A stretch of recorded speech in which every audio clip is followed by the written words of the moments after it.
Hello guys, तो अपना नया टॉपिक स्टार्ट करते हैं। रस। ठीक है, रस क्या होता है? रस का जो शाब्दिक अर्थ है वो क्या? आनंद है। रस का शाब्दिक अर्थ है वो क्या? आनंद है। काव्य को पढ़ने या सुनने से जिस आनंद की अनुभूति उसे होती है उसे रस कहते हैं। काव्य की आत्मा किसे माना गया? रस को काव्य की आत्मा माना गया। ठीक है, रस के अंग क्या? 4 अंग है। कौन कौन से हैं? पहला स्थायी भाव, दूसरा है द्वभाव, तीसरा है अनुभव, तो चौथा कौन सा है? संचारी भाव या व्यभिचारी भाव। ठीक है, तो पहला देखते हैं क्या है। स्थायी भाव। स्थायी भाव प्रधान भाव। स्थायी भाव क्या कहते हैं? प्रधान भाव या मुख्य भाव। क्या बोला? स्थायी भाव क्या कहते हैं? प्रधान भाव या मुख्य भाव। स्थायी भाव की संख्या कितनी? 9 मानी गई है। ठीक है, पहले। अब जो नए बाद में आचार्य आए हैं उन्होंने 2 और बढ़ा दी है, तो अब कितने हो गए? 11 हो गए। क्या? स्थायी भाव की संख्या पहले 9 थी, अब कितनी हो गई है? 11 हो गई है। रस का आधार इसे ही कहते हैं। क्या? जो रस का आधार होता है वो किसे कहते हैं? स्थायी भाव को ही कहते हैं। ठीक है, अब अगला हमारा कौन सा? विभाव। विभाव क्या होता है?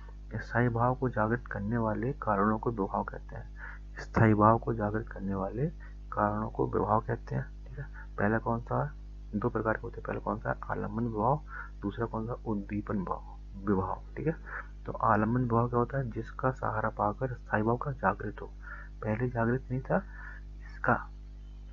ठीक है, तो आलम्बन विभाव क्या होता है? जिसका सहारा पाकर हमारे स्थायी भाव का जागृत हो उसे आलम्बन विभाव कहते हैं। उद्दीपन विभाव क्या होता है? इसमें क्या? जागृत हुए स्थायी भाव को क्या? जागृत हुए स्थायी भाव को और प्रबल करे उसे क्या? उद्दीपन भाव कहते हैं। ठीक है, ओके। अब देखते हैं अनुभव। अनुभव क्या होता है? मनोगत व्यवहार। क्या? मनोगत व्यवहार को व्यक्त करने वाले शरीर विकार को अनुभव कहते हैं। इसकी संख्या कितनी? 8 मानी गई है। कितनी मानी गई? 8 मानी गई है। ठीक है, अब आता है संचारी भाव। संचारी भाव या व्यभिचारी भाव। संचारी भाव व्यभिचारी क्या? मन में संरक्षण करने वाले मन में संरक्षण करने वाले भावों को स्थायी भाव कहते हैं। क्या? मन में संरक्षण करने वाले भावों को संचारी भाव कहते हैं। इसे संचारी भाव की संख्या कितनी मानी गई है? 33 मानी गई, 33 मानी गई है। ठीक है, अब देखते हैं आगे। हेलो गाइस, तो अब देखते हैं रस के प्रकार। ठीक है, रस के प्रकार। यहाँ सारे रस लिखे होंगे, यहाँ पे होगा उसका स्थायी भाव होगा। क्या? यहाँ सारे रस लिखे होंगे, यहाँ उसका स्थायी भाव होगा। ठीक है, तो पहला कौन सा है? श्रृंगार रस। तो श्रृंगार रस का हमारा जो स्थायी भाव होता है क्या? रति या प्रेम। क्या बोला? श्रृंगार रस का जो हमारा स्थायी भाव होता है क्या होता है? रति या प्रेम। इसे रसराज या रसवती भी कहते हैं। क्या? इसे रसराज या रसवती भी कहते हैं। हाँ, श्रृंगार रस के 2 प्रकार होते हैं। कौन? संयोग तथा वियोग। वियोग, संयोग में क्या होता है? जब 2 लोगों का मिलन हो। तो जब 2 लोगों का मिलन हो उससे जिस रस की अनुभूति हो उसे क्या? श्रृंगार रस, सॉरी, संयोग रस कहते हैं। और जिसमें 2 लोगों का अलग हो, जैसे कि प्रेम और प्रेम का, उन दोनों जब अलग होते हैं तो वहां पर जिस रस की अनुभूति होती है उसे वियोग श्रृंगार रस कहते हैं। ठीक है ना। हमारा अगला है का हास्य रस। हास्य का स्थायी भाव क्या होता है?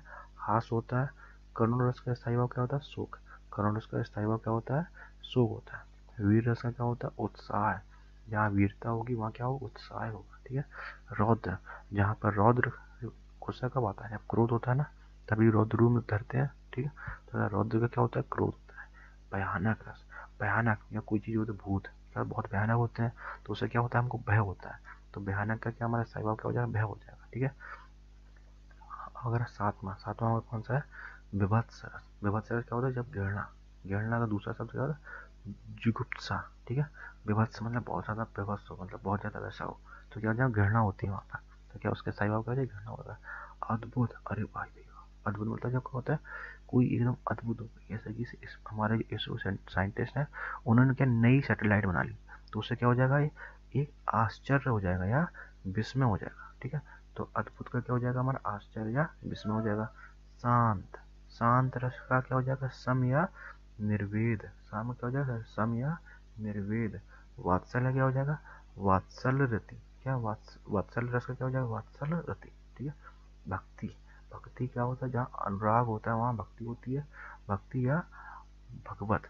क्या? भगवत। ठीक है, अब आते हैं भरत मुनि। भरत मुनि कौन है हमारे? बहुत अच्छे हमारे। ठीक है, तो भरत मुनि क्या?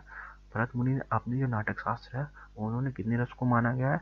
8 रस को माना गया। ठीक है, या भरत मुनि ने कितने रसों का वर्णन अपने नाटक शास्त्र में किया है? कितने करने? 8 रसों को किया है। ठीक है, बाद में कौन से? अभिनव गुप्ता है, अनुगुप्त ने क्या? 9 रस मान लिए गए। 9वां रस कौन सा माना है उन्होंने? शांत रस को 9वां रस माना। किसने? अभिनव गुप्त। अभिनवगुप्त, ठीक है ना। ओके। काव्य शास्त्र के प्रथम आचार्य किसे माना गया? भरत मुनि को काव्य शास्त्र का प्रथम